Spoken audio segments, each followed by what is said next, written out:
अंदर अपन ने secondary cell यानी कि द्वितीयक सेल के बारे में बात की थी, जिसमें आपने लेड स्टोरेज बैटरी और निकल कैडमियम सेल के बारे में स्टडी की थी।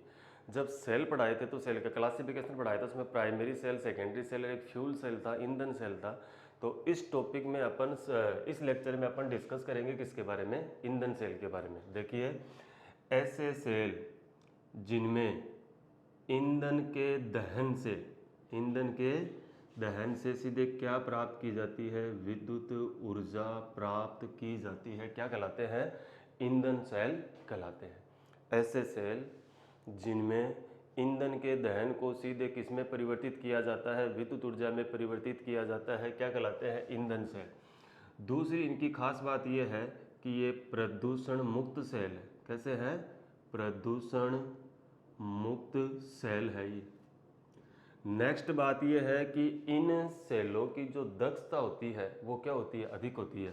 यानी कि इन सेलों की जो दक्षता होती है वो क्या होती है, ज़्यादा होती है। यानी कि 60 टू ऑलमोस्ट 70% के आसपास होती है। अलग अलग बुक के अंदर आपको अलग अलग डाटा मिल जाएंगे। तो एक परफेक्टली मीडिएटेड डाटा मैं बता रहा हूँ, 60 टू 70% इनकी क्या होती है, दक्षता होती है। दक्षता का मतलब ये है कि आप इनमें 100 मोल ऑफ केमिकल फिल करोगे तो आपको कितने मोल तक एनर्जी मिल जाएगी, आपको 60 टू 70% तक एनर्जी मिल जाएगी। दूसरी बात यह है, इसे क्या कहा जाता है, भविष्य का सेल भी कहा जाता है। क्या कहा जाता है, भविष्य का सेल भी कहा जाता है। जो अपोलो स्पेस और जेट विमान है उनके अंदर इस सेल का उपयोग किया जाता है। और इन सेलों की बनावट इस तरह से की जाती है कि इनमें लगातार यदि ईंधन आपूर्ति रहेगी तो विद्युत ऊर्जा का निरंतर उत्पादन होता रहेगा। तो मैं क्या कह सकता हूं, लगातार ईंधन आपूर्ति, लगातार ईंधन आपूर्ति से निरंतर विद्युत ऊर्जा प्राप्त होती रहती है। देखिए, ऐसे सेल जिनमें ईंधन के दहन को सीधे विद्युत ऊर्जा में परिवर्तित किया जाता है, ईंधन सेल कहलाते हैं।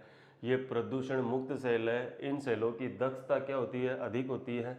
100% या 100 मोल ऑफ केमिकल फिल करोगे तो आप 60 टू 70% आपको एनर्जी मिल जाएगी। इसे भविष्य का सेल भी कहा जाता है। और इन सेलों की बनावट इस तरह से होती है कि इनमें लगातार ईंधन आपूर्ति करते रहोगे तो आपको निरंतर ऊर्जा की प्राप्ति होती रहेगी।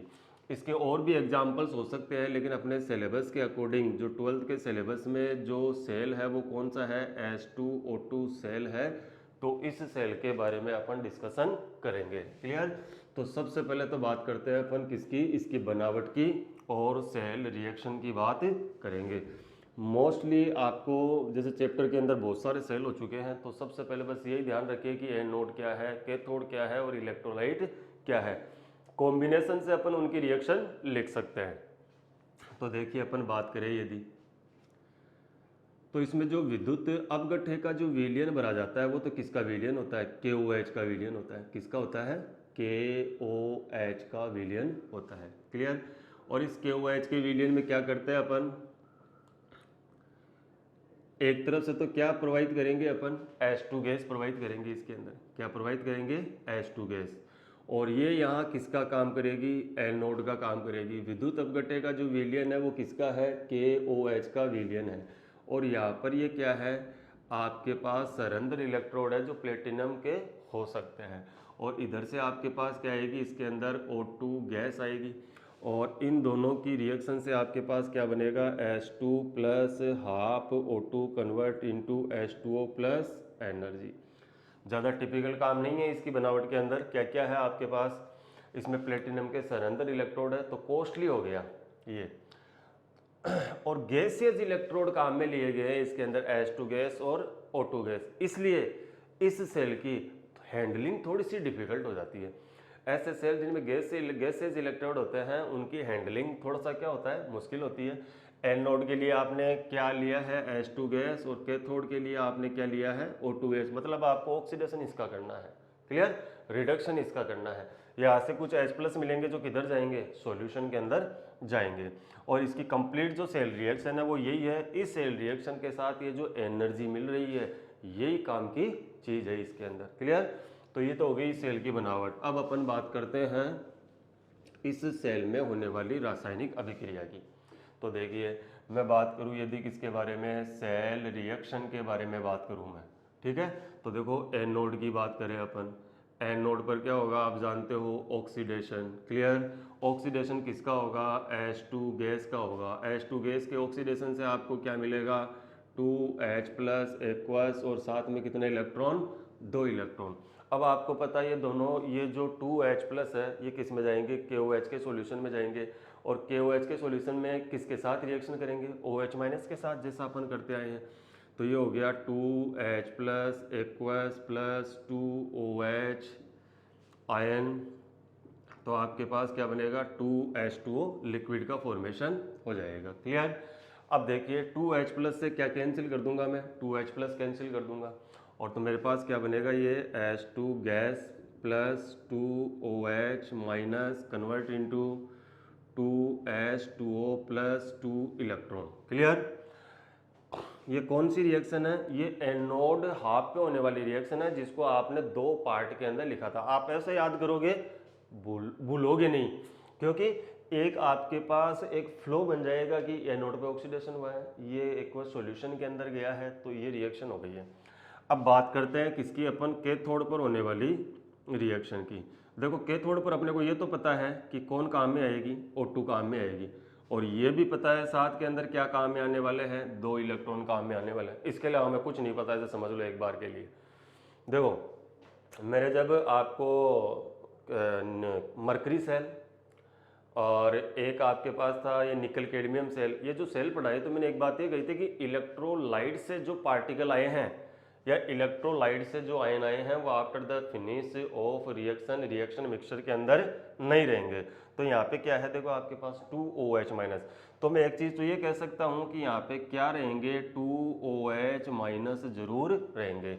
अच्छा चलो इसके अलावा हमें कुछ नहीं पता तो अपन क्या करते हैं, एक बार इसकी जो कंप्लीट सेल रिएक्शन थी वो लिख लेते हैं, उससे हमें थोड़ा आइडिया मिल जाएगा। तो मैं देखो लिख रहा हूँ H2, जो कंप्लीट सेल रिएक्शन थी वो क्या थी, H2 और 1/2 O2 और convert into H2O, convert into H2O और साथ में क्या थी आपके पास, ये एनर्जी है, ये H2 गैस है और O2 गैस है। अब देखो अपन क्या करेंगे, जैसे मान लीजिए आपके पास क्या है 5 है और यहाँ पे आपको क्या दे रखा है 9 दे रखा है, तो आप बता सकते हो कि यहाँ कितना था, बस सीधी सी बात है यहाँ क्या था, प्लस था, क्योंकि इन दोनों रिएक्शन को आपको क्या करनी है, ऐड करके लिखनी है।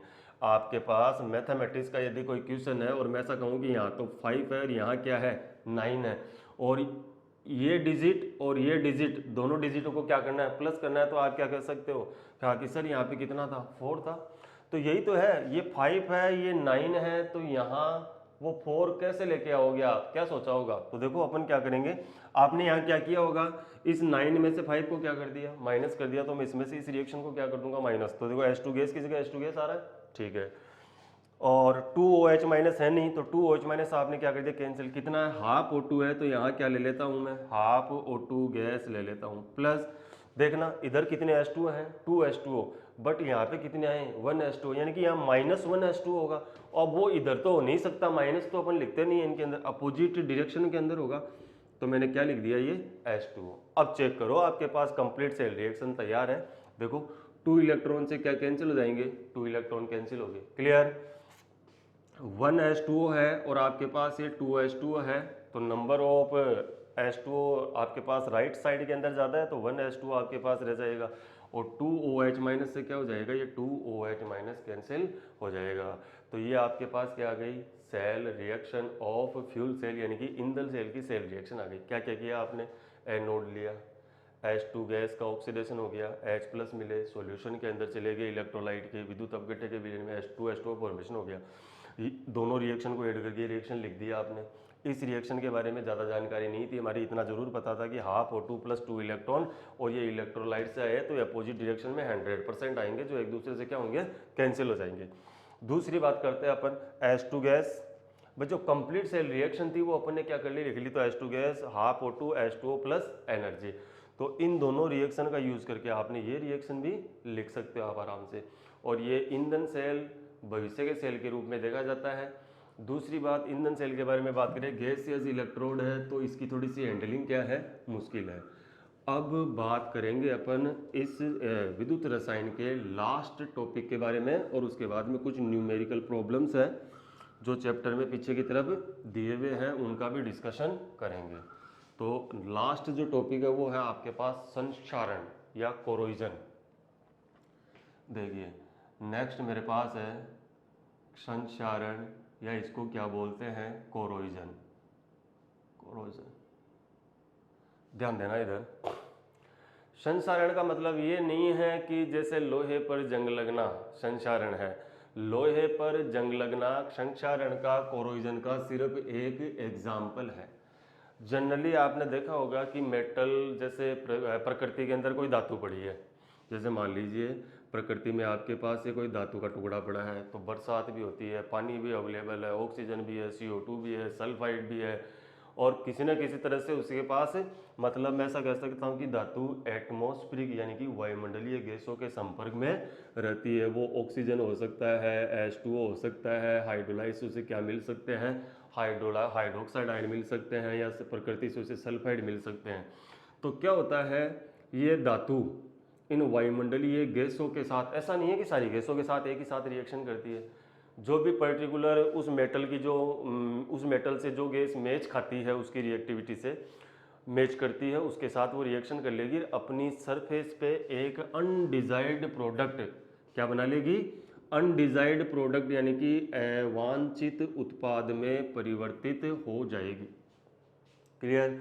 तो मैं क्या कह रहा हूँ, यही कोरोजन है। मतलब अवांछित उत्पाद का मतलब एक खराब मटेरियल, वास्ट मटेरियल मेटल की सरफेस पे ऐड हो जाता है। जैसे आप लोहे पे देखो, लोहे पे क्या लग रही है, जंग लग रही है। लोहे पर जंग लगना कोरोजन संक्षारण का एक एग्जाम्पल है। आपने देखा होगा कॉपर पर हरे कवच का निर्माण हो जाता है, चांदी का विकृतीकरण हो जाता है, चांदी की जो पायल वगैरह होती है वो थोड़े दिनों बाद में क्या हो जाती है, काली पड़ने लग जाती है। उसका रीजन क्या है, क्योंकि उनकी सतह पर अवांछित उत्पाद, वास्ट मटेरियल, बेकार प्रोडक्ट बनने लग जाता है। तो मैं संक्षारण की डेफिनेशन में क्या कह सकता हूँ, धातुओं का वायुमंडलीय गैसों के संपर्क में आकर अपनी सतह पर अवांछित उत्पादों में परिवर्तित होने की प्रक्रिया क्या कहलाती है, संक्षारण कहलाती है। एग्जाम्पल क्या क्या हो जाएंगे इसके, एग्जाम्पल्स हो जाएंगे इसके आपके पास, एक तो जैसे लोहे पर जंग लगना, नेक्स्ट हो जाएगा आपके पास कॉपर पर हरे कवच का निर्माण और चांदी का विकृतीकरण। इन सब में आपके सिलेबस में जो एग्जाम्पल दिया हुआ है वो सिर्फ और सिर्फ कौन सा है, लोहे पर जंग लगना, लोहे पर जंग लगना। ठीक है, इस प्रोसेस को अपन पढ़ेंगे। देखो बोर्ड एग्जाम के अंदर लोहे पर आयरन का जो संसारण है या लोहे पर जो जंग लगना है, उसकी जो केमिकल रिएक्शन है वो सीधी पूछी जाती है कि इसकी केमिकल रिएक्शन लिखिए। दूसरी चीज, लोहे पर जंग लगना एक विद्युत रासायनिक सेल के समान कार्य करता है, इसके बारे में भी क्वेश्चन आया हुआ है, तो अपन इन सारी बात की चर्चा करेंगे।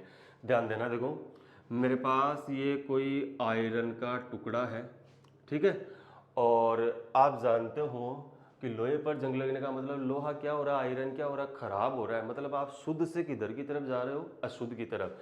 और मैंने आपको बता रखा है कि यदि शुद्ध चीज का ऑक्सीडेशन होता है तो वो किधर की तरफ जाती है, खराब मटेरियल की तरफ जाती है।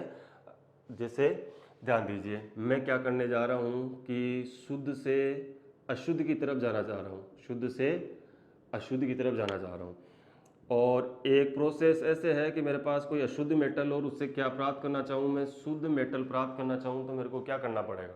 देखो ये जो प्रोसेस है आप ध्यान रखो। देखो यदि किसी प्योर मेटल का ऑक्सीडेशन होगा, शुद्ध धातु का ऑक्सीकरण होगा, तो वो क्या हो जाएगी, खराब।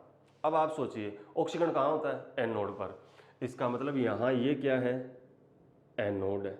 क्यों, क्योंकि इसका क्या हुआ है, ऑक्सीडेशन हुआ है। दूसरा आप ध्यान दीजिए, मेरे पास कोई अशुद्ध धातु है और अशुद्ध धातु का क्या होगा, ऑक्सीडेशन होगा, तो अशुद्धियां धीरे धीरे क्या हो जाएगी, उतर जाएगी। अशुद्धियां उतरेगी तो वो किस में कन्वर्ट हो जाएगी, शुद्ध में कन्वर्ट हो जाएगी, तो ये क्या होगा, एनोड होगा। देखो ऐसा फिक्स नहीं है कि हमेशा जो शुद्ध धातु होती है वो एनोड का ही काम करती है, ये जो अशुद्ध धातु है वो एनोड का ही काम करती है। वो प्रोसेस पे डिपेंड करता है। आयरन का जो संसारण है उसमें जो प्रोसेस मेंशन है वो कैसी है, शुद्ध से अशुद्ध की तरफ। तो शुद्ध धातु तो किसका काम करेगी, एनोड का, और अशुद्ध धातु किसका काम कर देगी, कैथोड का, क्योंकि डिपॉजिट होना है इससे, अशुद्ध धातु ज़्यादा बढ़ जाएगी। और मान लीजिए मैं क्या करता, मेरे पास यदि ये प्रोसेस होता अशुद्ध या धातु का शोधन, या क्या होता मेरे पास शोधन, तो मेरे को क्या करना होता, शोधन के अंदर मैं अशुद्ध धातु लेता और उसको किस में कन्वर्ट करता, शुद्ध धातु के अंदर।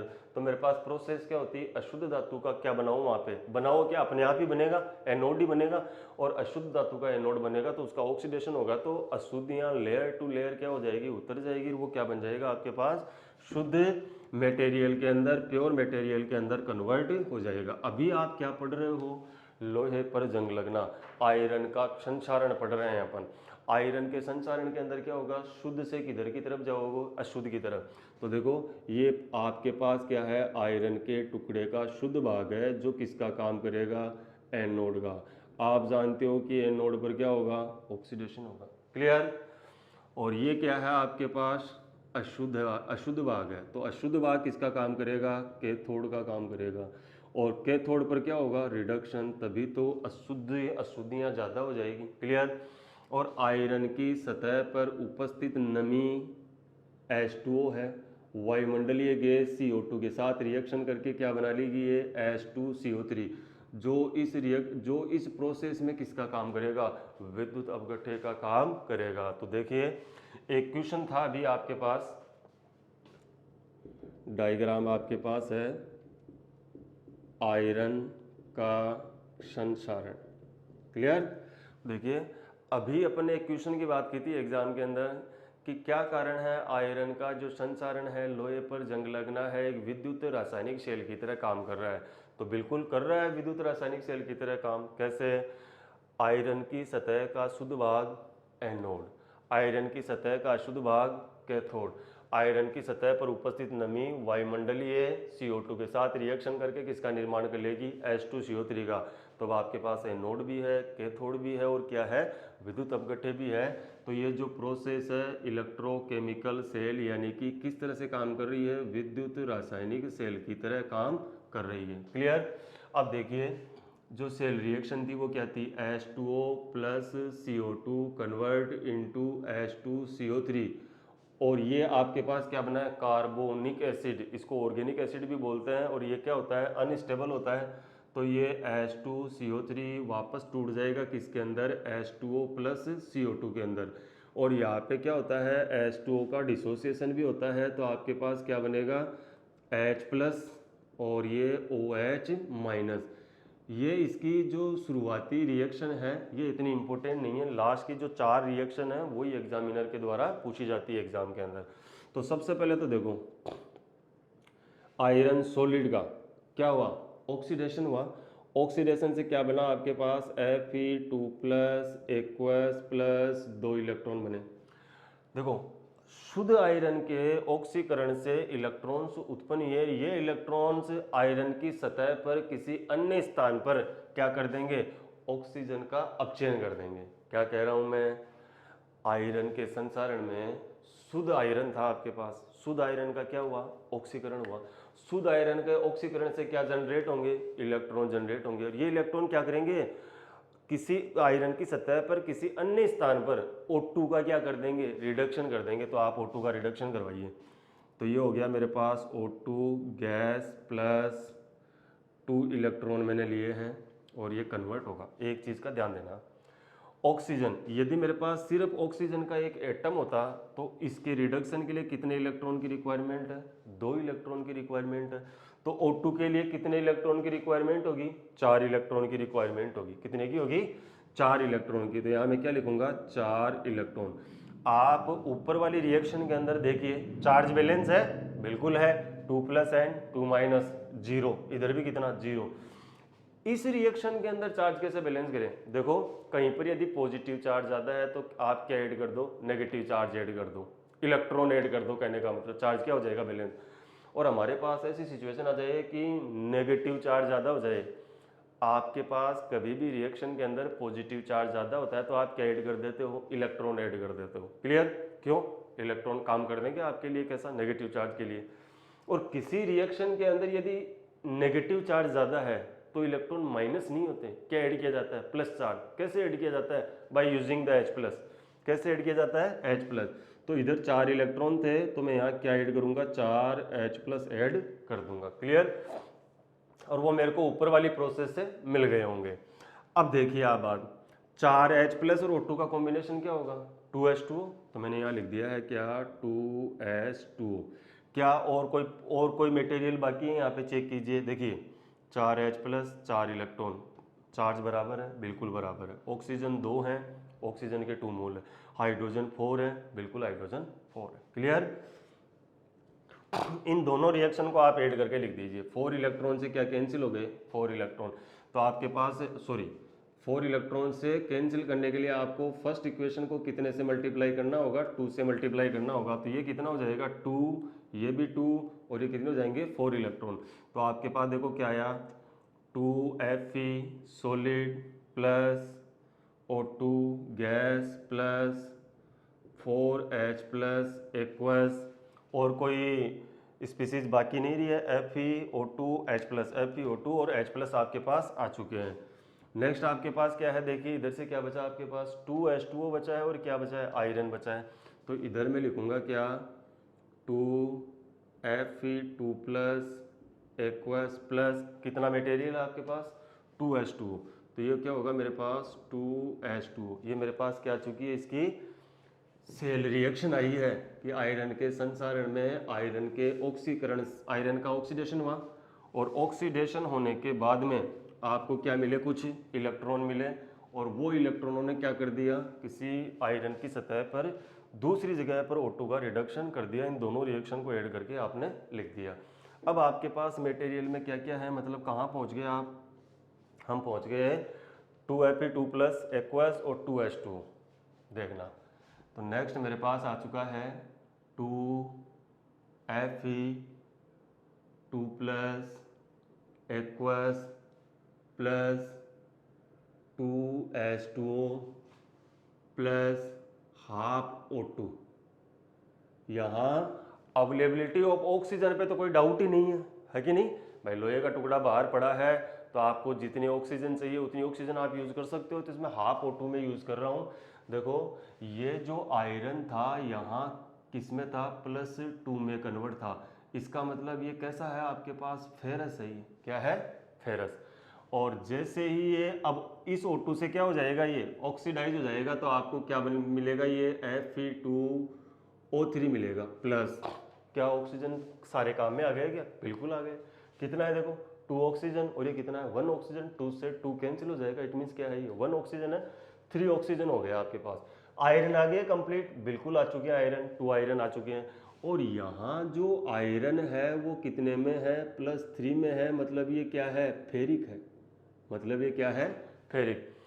यानी कि फर्स्ट स्टेप के अंदर क्या हुआ? आयरन के शुद्ध भाग का ऑक्सीकरण हुआ, इलेक्ट्रॉन जनरेट हुए। इन इलेक्ट्रॉनों ने आयरन की सतह पर अवेलेबल ऑक्सीजन का क्या कर दिया? रिडक्शन कर दिया। इन दोनों को ऐड करके क्या बना आपके पास? फेरस। और फेरस का एटमॉस्फेरिक O2 द्वारा, वायुमंडलीय O2 द्वारा क्या हो गया? ऑक्सीडेशन हो गया। तो किस में कन्वर्ट हो गया? वो Fe3 प्लस में। देखो आप क्या यूज कर चुके हो? आयरन, ऑक्सीजन, ऑक्सीजन यूज हो गया। चार्ज कितना है इधर की तरफ? 4H प्लस चार्ज है। कितना है? 4H, +4 चार्ज है। कितना है? +4। तो इधर भी कितना होना चाहिए? Opposite direction of the reaction पे कितना होना चाहिए? 4H प्लस होना चाहिए, 4 प्लस का होना चाहिए। और प्लस चार्ज को मेंटेन करने के लिए आप क्या करोगे? देखो आपके पास 4 हाइड्रोजन बचे हुए हैं यहाँ पे, तो मैं क्या लिख दूंगा यहाँ पे? 4H प्लस एक्वस लिख दूंगा। तो क्या रिएक्शन बैलेंस है? क्या बिल्कुल रिएक्शन क्या है? बैलेंस है। क्लियर? अब देखिए, यानी कि आपने सबसे पहले आपके पास क्या बना? यदि मैं होल रिएक्शन की बात करूं तो फेरस बना था। जो डिपॉजिट सेल रिएक्शन थी उससे क्या बना था? फेरस। फेरस का क्या हो गया? ऑक्सीडेशन हो गया। किसमें हो गया? फेरिक के अंदर। अब देखिए फाइनल स्टेप के अंदर क्या होगा? Fe2O3 plus XH2O। अब ये जो आपके पास फेरिक ऑक्साइड बना है ये क्या हो जाएगा? हाइड्रोलाइज हो जाएगा। मतलब इससे असंख्य लाखों खूब सारे क्या जुड़ जाएंगे? वाटर मॉलिक्यूल ऐड हो जाएंगे, जिससे आपके पास क्या बनेगा? O3.XH2O। ये किसका फॉर्मूला है? ये रस्ट का फॉर्मूला है। यानी कि आपसे पूछिए कि लोहे पर जंग लगने का फॉर्मूला सूत्र क्या होता है, तो वो कौन सा है? Fe2O3.XH2O है। क्लियर? दूसरी बात, ये तो हो गई आपके पास क्या, लोहे पर जंग लगने की प्रक्रिया, उसका कंप्लीट सेल रिएक्शन आपने बता दिया। नेक्स्ट अब ये है कि आपके पास उपाय क्या है लोहे को संक्षारण से बचाने के लिए। तो आयरन को संक्षारण से बचाने के उपाय ये आप लोग पहले से ही जानते हो। जैसे घरों के अंदर अपने जो गेट वगैरह होते हैं उन पर क्या कर देते हैं अपन, ऑयल पेंट वार्निश कर देते हैं, ठीक है। या क्या किया जा सकता है, जैसे आपके पास ये आयरन था, आयरन की सतह पर क्या कर दो आप, आयरन से ज़्यादा रिएक्टिव मेटल का लेप कर दो, कोटेड कर दो आयरन को। तो मैं क्या कह सकता हूँ, अधिक क्रियाशील धातु की परत चढ़ाकर, अधिक क्रियाशील धातु की परत चढ़ाकर आप क्या कर सकते हो, आयरन को संक्षारण से बचा सकते हो। Is that clear? क्या करना है, या तो आप ऑयल पेंट वार्निश का यूज कर सकते हो, या क्या कर सकते हो, धातु की सतह पर अधिक क्रियाशील धातु की परत चढ़ा देंगे। अधिक क्रियाशील धातु की परत होगी तो इस परत, इस जो आपने जो मोर रिएक्टिव मेटल की परत चढ़ाई है, इसी का ऑक्सीडेशन होगा, इसका ऑक्सीडेशन नहीं होगा। और हमें क्या करना था, आयरन को ऑक्सीडेशन से ही तो बचाना था। जैसे ही ऑक्सीडेशन से बचेगा वो, उस पर जंग नहीं लगेगी। तो आयरन के लिए जो परत चढ़ाई जाती है वो किसकी चढ़ाई जाती है, Zn की। और इसे क्या बोलते हैं, गैल्वेनाइजेशन, गैल्वेनीकरण। तो एग्जाम के अंदर क्वेश्चन आता है कि आयरन के गैल्वेनीकरण में किस धातु का उपयोग किया जाता है, तो आयरन के गैल्वेनीकरण में किसका उपयोग करते हैं अपन, Zn का उपयोग करते हैं। ये आपका चैप्टर यहाँ समाप्त होता है। जो क्वेश्चन आए हुए थे मैंने उनकी बात की है, कंप्लीट टॉपिक मैंने आपको पढ़ा दिया है ये। अब इस चैप्टर के जो बुक में जो पीछे क्वेश्चन दे रखे हैं, कल से मैं उनको सॉल्व कराऊंगा। Thank you and have a nice day. Stay home and stay safe.